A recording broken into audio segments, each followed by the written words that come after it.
Hey YouTube, this is going to be a review on the Kershaw Tanto Groove Black. It's a pretty good knife. Here's the model number. Tanto Groove, I don't know if that can focus. 1730T BLK, the T is for Tanto. BLK I assume would be black. Alright, I'll unbox it right now. I keep the box, so this isn't brand new, but it's still fairly new.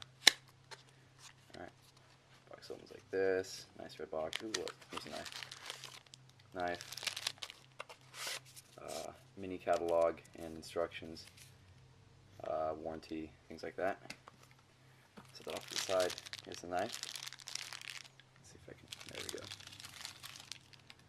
Alright, as you can see, I've used it, it actually comes with the clip coming down right here on the side, so I just took it off and swapped sides, or swapped ends, and it actually works a lot better. Tip up, opens super quick, and as you can see, closes right in the middle, so there is no scratching from the liner, or the frame I should say, rubbing against the blade at all.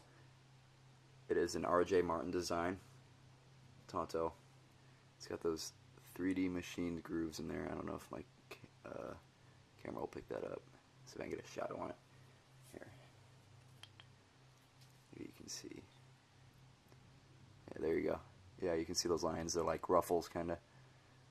Man, some people say, they don't notice anything when they cut, but I do. If I cut, let's say I have to cut like a bottle in half, like a 2-liter bottle, you'll feel those. They're like backwards serrations. You'll feel it go kind of like through any kind of material, really. Let's see. You just push here, lightning quick. It doesn't actually have a thumb stud on either side, so it's mostly dedicated to either like a gravity kind of toss, opens pretty quick that way, or just the finger flip like that. And it's really loose too. See, I'll just push the lock over to the side, and it just falls. It's totally free dangling, locks up. No sideways play at all. No vertical play. There isn't any play actually. If you can see, the actual lock engages fully into the blade, not like some Kershaw's where it kind of looks like this. It comes off. This goes all the way in the middle. See, watch, I'll do it again. Right in the middle. And I actually did, it originally didn't come like this. I had to take it apart. And, you can see here it's got that spring tension part right here that's milled out. That's where it gives that lock its actual springiness. So I took everything apart and I kind of bent that a little bit more to give it more of a spring, and I put it back in, and now it's more positive of a lock, and it really engages. I've never had a problem with this knife though. It's got G10 scales on both sides. It is somewhat of a heavy knife. I'd say it's probably like 5.5 ounces. You'll pick it up and you'll be like, oh hey, this is actually a pretty beefy feeling knife, and it is a beefy knife. I've actually batoned oak with this. And what's crazy is I've batoned a lot of wood actually, and there's not a single mark on the blade. Whatever coating this is on this knife, they did a mighty fine job doing it. The clip is just like powder coated or something. See, it's got these little waves right here on the top of the G10 scales, and it actually adds some side grip. I actually have a pretty big hand too. Here, I'll measure my hand so you know how big it would be. Okay, so I'm measuring it. It's about 3.5 inches from this knuckle to about this fatty part right here. So that kind of gives you an idea of how big this knife is. You can measure your own hand. I got a pretty good portion sticking out of the bottom. You could bludgeon somebody pretty good with that. And I would definitely consider this a good self-defense knife. I mean, it's narrow enough, it fits in your pocket well, it's fast, and it is a recurve blade. So you can see that the blade actually curves quite a bit, and that really gives this sub tip right here a lot more cutting edge. You know, it decreases the angle. So instead of having to cut with your primary tip, you can kind of, you know, use your secondary tip, which I love. That's why I like Tantos a lot. This is a very good piercing knife too. It comes razor sharp. Sandvik 13C26 steel. I'd say it's probably about a 59 to 60 if you're lucky on the Rockwell hardness scale. It originally didn't flip this easy. I had to lube it and actually tightened it up a little bit because there was a little side-to-side play. I haven't used any Loctite on it, and it's stayed put since I did it. So, oh, here I'll show you. It doesn't have a traditional Allen on one side and then Allen on the other.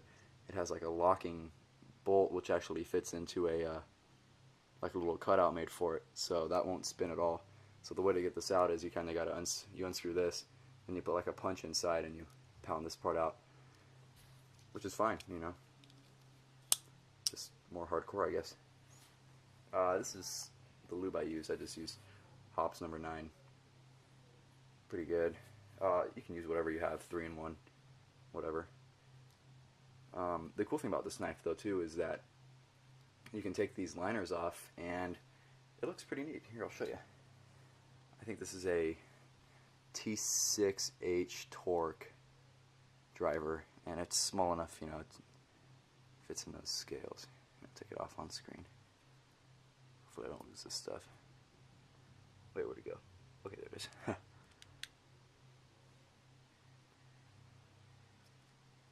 I'd already loosened this before, so that's why it's so easy.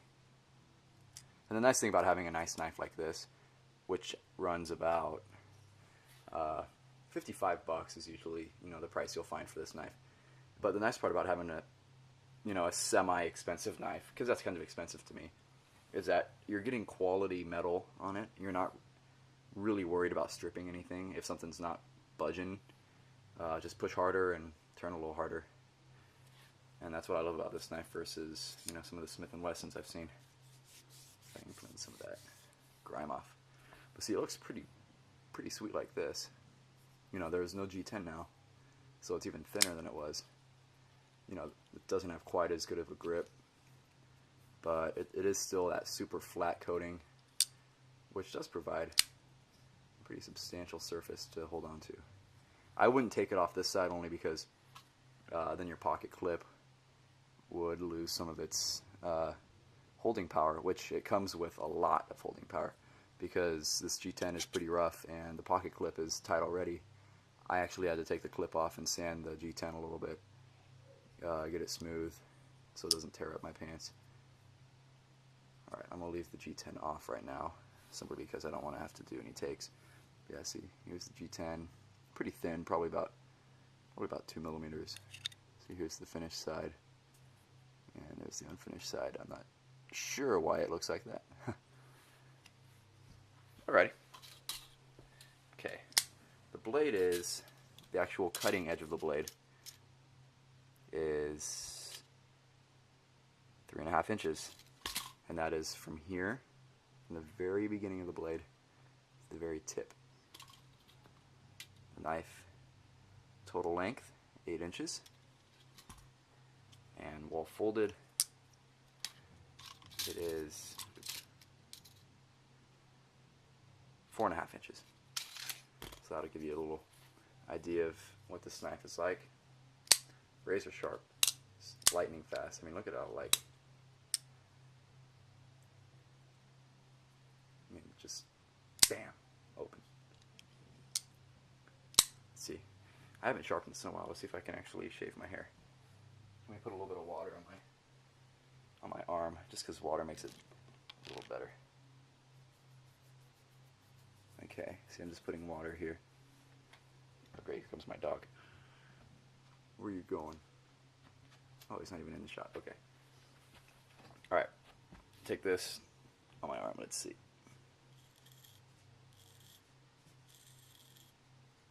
I haven't sharpened this in a while. Ooh, nasty. if you can see that, but that's kind of nasty looking arm hair right there. I might wipe that off. Sweet, now I have an awesome bald spot on my arm.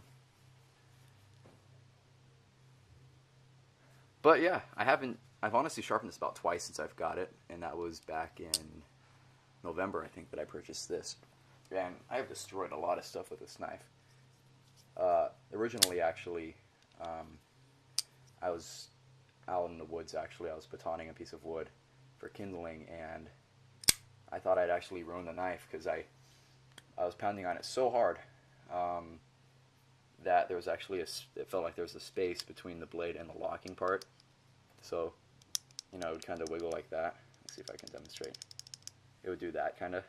I was like, ah, damn it! Like I probably bent the lock over or something because I did that on a CRKT knife I had.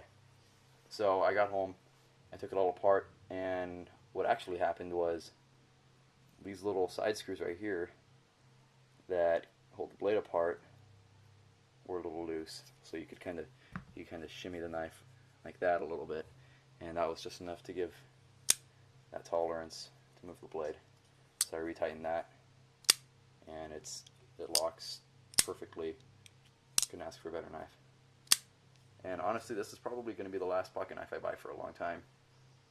It really fills every aspect of a pocket knife I can think of. It's small.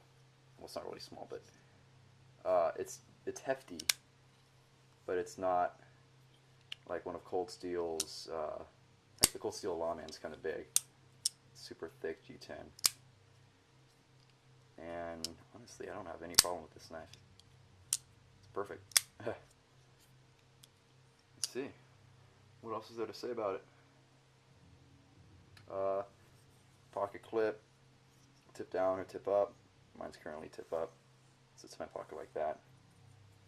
Tip is up. Okay, I'll just give you some knife porn right now. Super flat coloring. I guess the only thing I could say about this knife, which is really petty, is that when you move the clip, you get to see this, which doesn't match. I mean, that's it, you know. And you know you got a pretty good knife when that's your only complaint.